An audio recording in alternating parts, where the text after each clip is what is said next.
Do you open the same apps and websites every time you start your laptop? Let's automate that and save time every day. First, we will set applications to open automatically on startup. Press the Windows key and R together in Windows 11 or 10. Type shell:startup, then press Enter. This will open the startup folder.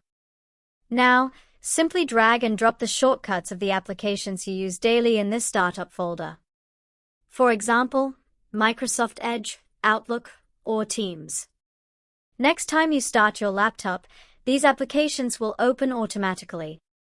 Now let's make it even smarter.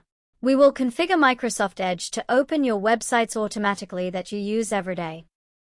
Open Microsoft Edge. Go to Settings. Then select Start, Home, and New tabs. Click on Open Custom Sites. Click on Add Site. Now add the websites you use every day, such as LinkedIn Learning, YouTube, or your SharePoint site.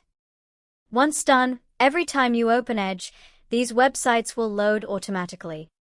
If you are using other browser than Edge, you will find similar option in other browser also, such as Chrome, Safari, or Firefox. This simple setup saves time, reduces repetitive clicks, and helps start your work faster. Set it up once and benefit every day. Try it now and improve your productivity.